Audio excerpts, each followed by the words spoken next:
শুনতে চাই, আপনি সাবেক প্রধানমন্ত্রী শেখ হাসিনাকে সবচেয়ে চৌকস সুপার স্মার্টেস্ট প্রধানমন্ত্রী বলেছিলেন আপনার বক্তব্যে। তাহলে এত স্মার্টেস্ট মানুষটার পতন হয়ে গেল কি করে? এখনো বলছি তার প্রতিটা মানুষের পতন হবে।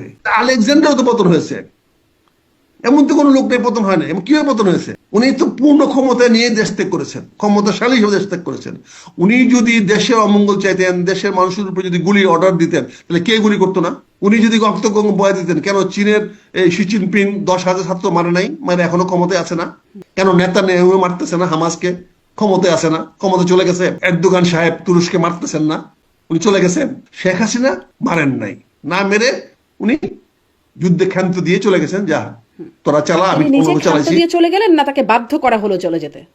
তাকে বাধ্য করলে তাহলে হেলিকপ্টার যায় কেমনে? তাকে বাধ্য করলে হেলিকপ্টার কেমনে যায়? সেনা প্রধান, নৌ প্রধান, বিমান প্রধান সালাম দেয় কেমনে? এই বিমান বাহিনী হেলিকপ্টার উঠে কেমনে? সে হেলিকপ্টার দিয়ে উনি সীমান্ত করে কেমনে? তাকে তো সবাই সালাম দিয়ে পাঠাইছেন। ওই হেলিকপ্টারে তো জাতীয় পতাকা লটকানো ছিল, তো ওইটা খুলেন নাই কেন? এইগুলা বললে তো বলেন আপনারা আমরা স্বৈরাচারের পক্ষে। আমরা স্বৈরাচারের পক্ষে না, আমরা শেখ হাসিনার পক্ষে না। শেখ হাসিনা থাকা অবস্থায় তার বিরুদ্ধে কথা বলেছি, শেখ হাসিনার সামনে গিয়ে কথা বলেছি, শেখ হাসিনা 1-to-1 কথা বলেছি। হ্যাঁ, বিএনপিতে থেকে আজ পর্যন্ত কাউকে আসলে শুনি নাই, আপনি একমাত্র যিনি বলছেন শেখ হাসিনা হচ্ছে স্মার্টেস্ট চৌকসতম প্রধানমন্ত্রী। হ্যাঁ বলছি, চৌকস স্মার্টেস্ট না হলে 15 বছর থাকলো কি করে? আর তো কেউ থাকতে পারে নাই। উনি যদি চৌকস স্মার্টেস্ট না হইতো তাহলে 15টা বছর কেমনে থাকলো?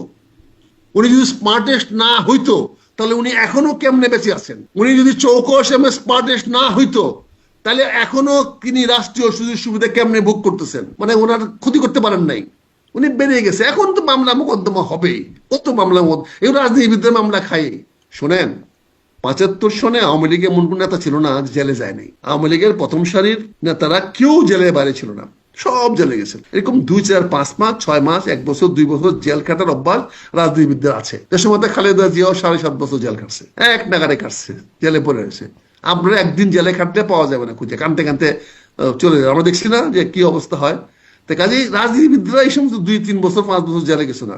আপনি মনে করেন শেখ হাসিনা দেশে ফিরতে পারবেন? আমার তো মনে হয় শেখ হাসিনা আসতে ফিরার সকল ব্যবস্থা আমরা করতেছি, সকল ব্যবস্থায় তো রাজনীতি করছি। কারণ এখন পর্যন্ত আমরা রাজনীতি সিস্টেম ডেভেলপ করতে পারি না, এখন পর্যন্ত ক্ষমতা হস্তান্তরের পথ বাই করতে পারি নাই, এখন পর্যন্ত কদিনই সরকার ক্ষমতা থাকবে বাই করতে পারি নাই, এই সরকারের পরবর্তীতে কে ক্ষমতায় আসবে এই বিষয়গুলো সুরাহা করতে পারি নাই।